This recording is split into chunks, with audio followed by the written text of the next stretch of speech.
Good morning, or depending on when you're watching this, good afternoon, good evening, or good night. My name is Ross, and as always told, out of Voice of Radio. So today, ladies and gentlemen, Charizard VMAX has been revealed. We finally got our look at Charizard VMAX. Now, we knew this was coming.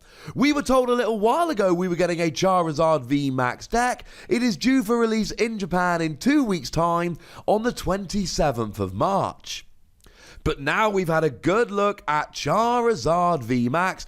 We know what it does. Shout out to the lovely David Hockman for giving us a translation. Although also massive shout out to the lovely ADVGYM over on Twitter for making me aware of it. That's pretty gosh darned awesome. And people like Charizard. And this looks like a really good card. Now, quick note before we start. We have technically had a look at Charizard V. It's far too small. Far too small. We kind of have a look at Charizard V, but there is nothing I can do with the image we've got, I'm afraid, ladies and gentlemen. As soon as we have a better image, I'll bring you a video all about it. But as for now, I'm sorry, there is nothing. Boo hiss, etc. But Charizard VMAX we do have a look at, so let's have a look. Starting off, we got 330 HP, which on the one hand is gigantic. On the other hand, it's not as high as the 340 that we see on Snorlax VMAX or Copperaja VMAX. So, gigantic, but we have seen bigger. We've got a retreat cost of 3, which is in that really annoying situation where you can use neither air balloon nor buff padding. And we've got a weakness to water, which if Frostmoth starts getting really good is awkward. As it stands at the moment, we're looking fine. And you're a fire Pokemon. Fire Pokemon are great. It means you're hitting weakness on Zacian V, although that might not be a huge issue if I'm honest with you. Then again, it might be. We'll get there in a second. And it means you're hitting weakness on grass decks, so anything revolving around Rillaboom, for instance, will be going down. And it means you've got Welder. And Welder's going to survive the rotation, incidentally. Attach 2 fire energy and draw 3 cards. It's ridiculous. And you've got stuff like Fire Crystal to get the energy out your discard and Giant Half to get the energy out of your deck. It really is a great, great time to be a fire Pokemon. And this is a good fire Pokemon. Both the attacks here fall into the, oh wow, yeah, that's awesome kind of category. So starting off then, the first attack, free colorless energy, 100 damage. Now, on the one hand, 100 damage isn't phenomenal. It's fine. It's all right. On the other hand, we've got triple acceleration energy and you're hitting weakness on Zacian.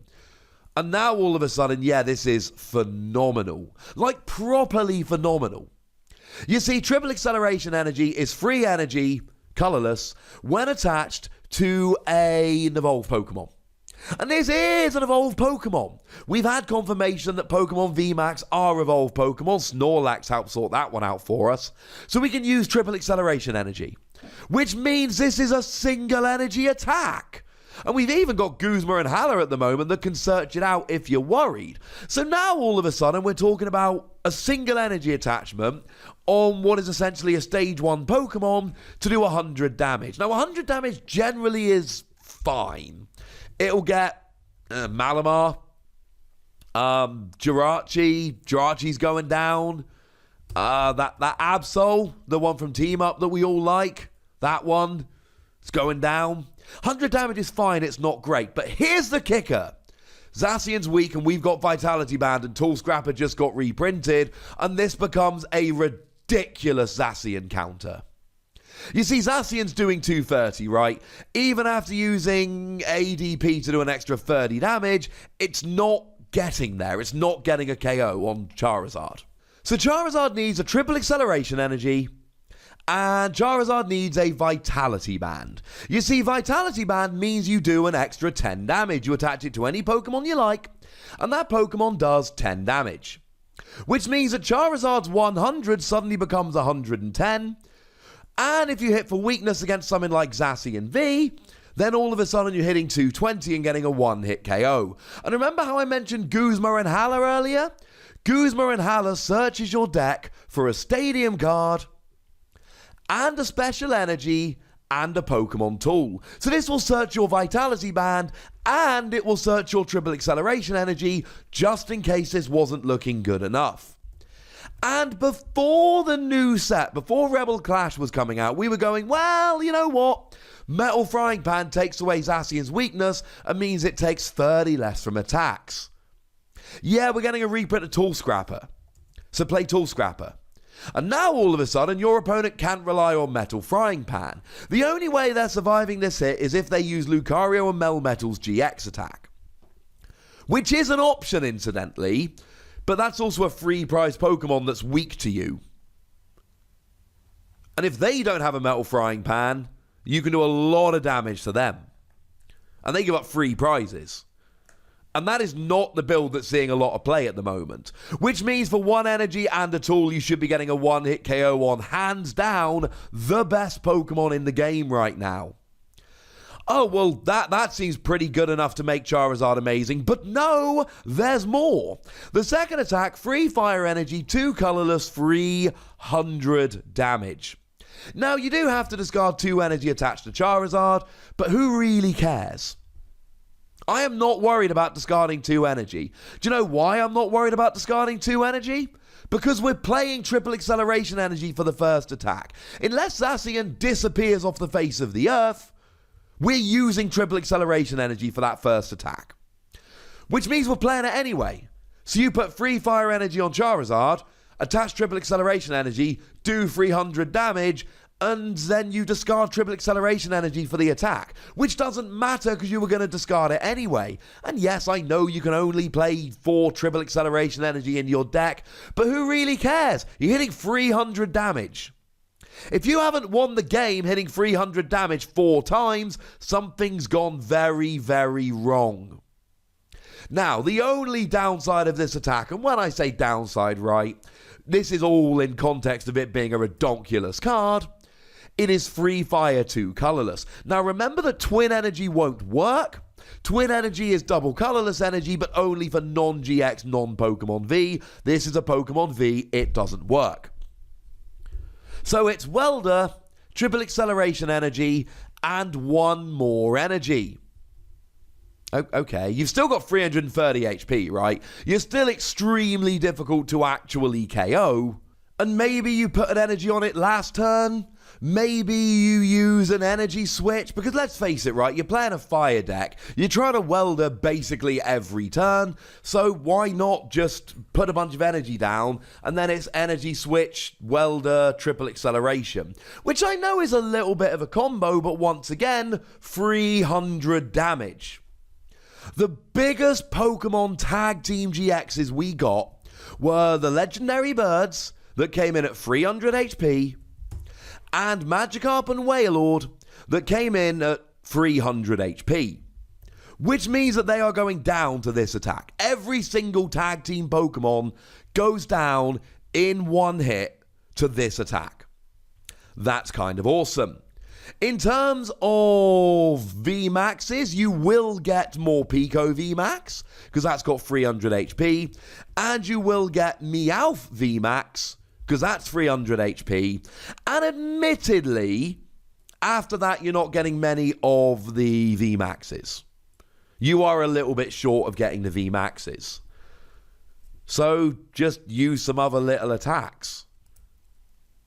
Use some other attackers. It's really not that big a deal, ladies and gentlemen. It really isn't that big a deal. Oh no, you need to do like 40 damage, or if you're using Vitality Band, like 30 damage around the field. Well, there's like a million Pokemon that you can do that with. You really shouldn't be worrying too much here. Use any little attacker. Use something like the non-GX Volcanion, which you're probably going to be using to get some energy acceleration in the early game anyway. And just roll with it that way. Basic fire Pokemon does decent damage. Boom, done. This is great. We're used to Charizard cards being interesting, but we're not used to them being particularly good. The best one we've had in years is probably the one from Team Up, which is a nice little card and saw success, and Shintaro Ito went and got 3rd place at a giant regional with it over in Japan. It's a nice card. But it wasn't a phenomenal card. This is a hands down, no question, 5 Wasi card. This is such a good card, it's actually going to make people play Zamazenta. Except I'm really not that worried about Zamazenta because, okay, Zamazenta might be immune to attacks from Pokemon VMAXs, but it's not immune to Pokemon V. And this is going to evolve from Charizard V, who's going to be a fire Pokemon, and is going to be able to use Welder, and is going to be able to probably get a one-hit KO on Zamazenta really easily. So just keep like one Charizard out there in case your opponent drops a Zamazenta. And all of a sudden, I just don't care anymore. This is the first time since I've been playing the game that I have looked at a Charizard and gone, what? That's phenomenal. Now go and start guessing how much the Rainbow Rare version of this is going to put you back. A lot of money. Yes, I know Reshiram and Charizard is a phenomenal card, but that's not a Charizard card, it's a tag team featuring Charizard. You can argue with my semantics here if you really want. This is an actual Charizard card, not a tag team featuring Charizard, that is over the top phenomenal. If Zacian starts taking a back seat, you've still got the attack that does 300 damage. You might have guessed I'm a little bit hype. I'm a bit hype right now. This looks awesome. But I'd like to know if you agree with me or whether you think I'm being a little bit over the top hype. So let me know in the comment section. Go nuts. Be nice. And then make sure you like this video, subscribe to this channel, follow me on Twitter at The Wassy, and Twitch for some live action at twitch.tv/PTCGRadio. If you want to support the channel, get some bonus podcasts and all that good stuff, head on over to patreon.com/PTCGRadio, where you can do exactly that. And please do make sure you're checking out youtube.com/WassyPlays, where we talk about a whole bunch of games that don't have Pokemon in, but we love them anyway. But by far the most important thing, as always, look after yourselves till next time, would ya? Thank you very much for watching. My name's Ross, and you've been watching PTCG Radio.